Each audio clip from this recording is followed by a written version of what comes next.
Do not abuse your authority. You have the right. Pero kung tama ang sinasabi ng magulang mo, you need to follow.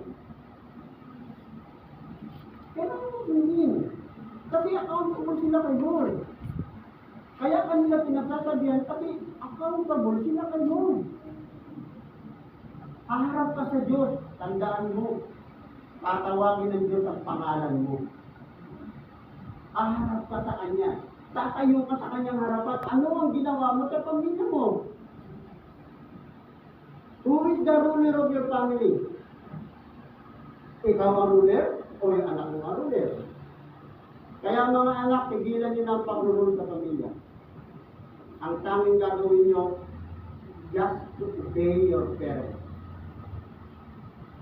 Natatandaan ko. Kaya ako nakikinig pag sinisermonan na ako. Kasi iniisip ko, hindi ko kayang bayaran ng ginawa ng magulang sa akin. Kahit ano pa yan, nung maliit ka, kapag pinabayaan ka ng magulang mo nung maliit ka, ano kaya nangyari sa'yo? Diba? Kapag nung maliit ka pa, nilalagay ka sa gitna, nilalagay ng mga unan, kabilat-kabilat mga unan, tapos meron pang ano yung kulambo. O may kulambo ka para hindi madapuan ng lamok, hindi madapuan ng langaw. Alam mo ba kung ano ang paghihirap na magulang mo sa'yo? Hindi mo kayang bayaran yan. Naku, sinasabi ko kayo, hindi mo kayang bayaran. Hindi mo kayang bayaran. Yung maliit ka pa, yung kinakarga ka niya maghapon mo naman, na umiiyak ka. Eh kung inagis ka. Kasi ang kulit mo yung inagis ka, patay ka na, wala ka na. Kaya ang paghihirap ng magulang mo sa iyo ay hindi mo kayang bayaran.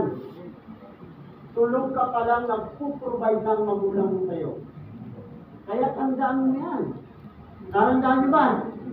July 28. Tandaan niyo yan. You are accountable to God. And then maintaining the good name of the family. Ayan, unang responsibility natin, maintaining the good name of the family. A good name is to be chosen rather than great riches, and favor is better than silver and gold. Good name means a family image. Protect the family image.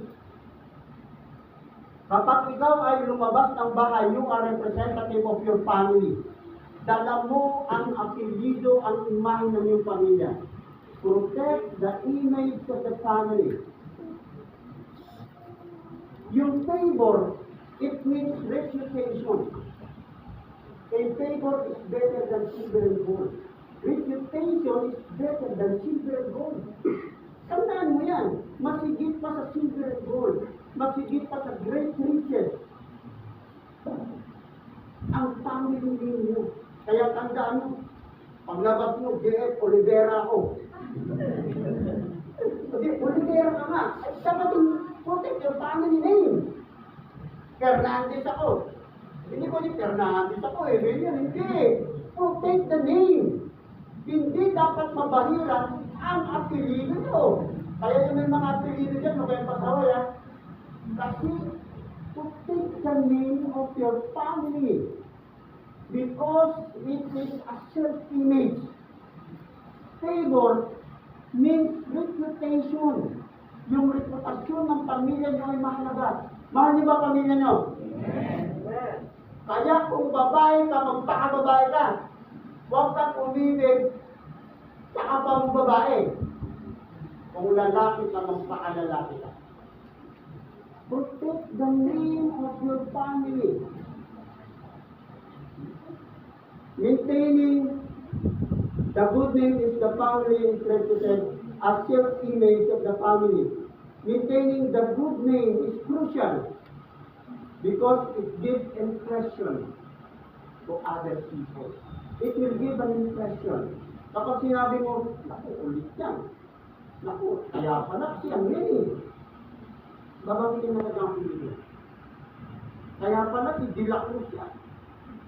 Kaya pala ganyan ang kulit din ng tatay niya, si Jero.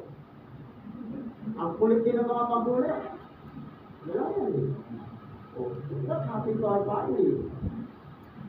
Kapag hindi tayo nakapag-impress sa bawat isa sa atin, maintain a good name of the family are expected to teach moral values. Maintaining the good name is teaching ang moral values. And also maintain respect. And also maintain kindness. It includes your words and behavior. Grabe, no? Para i-maintain mo pala yung good name, kailangan mo ma-maintain yung moral values. Kailangan paglabas mo sa bahay mo, midday. Hindi ka dapat magsasalita ng mga bad words. Kasi reflect agad sa family mo yun eh. Maintain respect. Kahit kanino ay bibigyan mo ng respeto. And